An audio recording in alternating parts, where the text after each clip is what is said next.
एक ऐसी कहानी जहां एक विलेन दूसरे विलेन को हराकर उसकी खोपड़ी तक तोड़ देता है। जी हाँ, ये एमसीयू का सबसे बड़ा सवाल है। क्या डॉक्टर डूम सच में थानोस को मार सकता है? और क्या थानोस एवेंजर्स, सीक्रेट वॉर्स और डूम्सडे में वापसी करेगा? आज हम इसी बड़े सवाल का जवाब ढूंढने वाले हैं।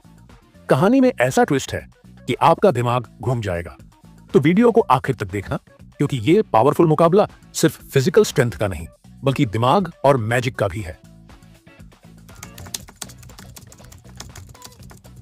एमसीयू में थानोस की पॉपुलैरिटी इतनी ज्यादा है कि एवेंजर्स एंड गेम आज तक की सबसे बड़ी मार्वल फिल्म बन चुकी है। थानोस ने सिर्फ एवेंजर्स को नहीं, बल्कि पूरे यूनिवर्स को तहस नहस कर दिया था। उसकी रॉ फिजिकल पावर ऐसी थी कि उसने हल्क को एक पंच में धूल चटा दी थी। वहीं दूसरी तरफ डॉक्टर डूम है, एक ऐसा विलेन जो केवल ताकत से नहीं, बल्कि अपने दिमाग और मैजिक के दम पर पूरी दुनिया को कंट्रोल कर सकता है।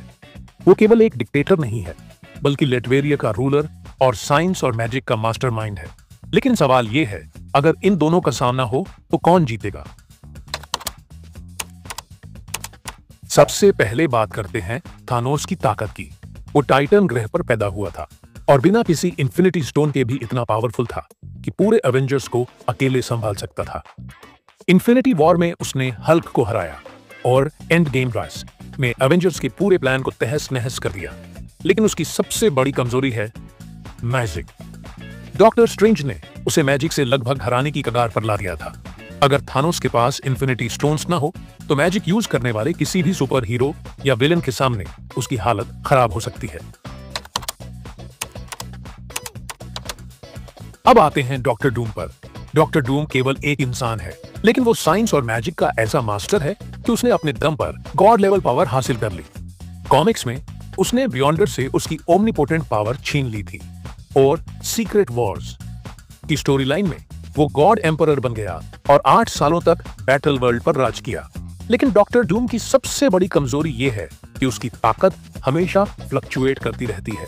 वो अपनी पावर को बढ़ाने के लिए हमेशा किसी नई चीज पर निर्भर रहता है। यानी अगर उसके पास कोई बड़ा पावर सोर्स ना हो तो उसकी स्थिति कमजोर हो सकती है।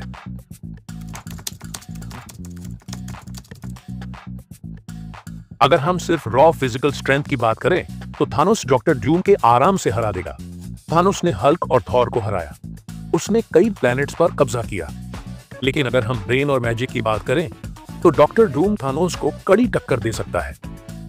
कॉमिक्स में थानोस और डॉक्टर डूम का सामना कई बार हुआ है। थानोस के पास उस वक्त इन्फिनिटी स्टोन्स भी नहीं थे।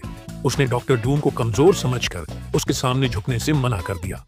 और फिर डॉक्टर डूम ने क्या किया? उसने एक झटके में थानोस की खोपड़ी और स्पाइन को उसकी बॉडी से अलग कर दिया। एकदम ब्रूटल। लेकिन ध्यान देने वाली बात यह है कि उस वक्त डॉक्टर डूम के पास गॉड एम्परर की पावर थी।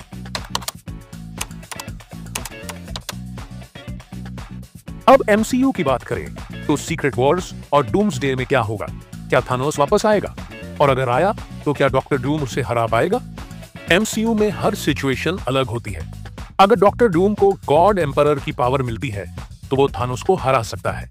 लेकिन अगर थानोस के पास इन्फिनिटी स्टोन्स होंगे तो डॉक्टर डूम को अपनी पूरी ताकत और दिमाग लगाना पड़ेगा।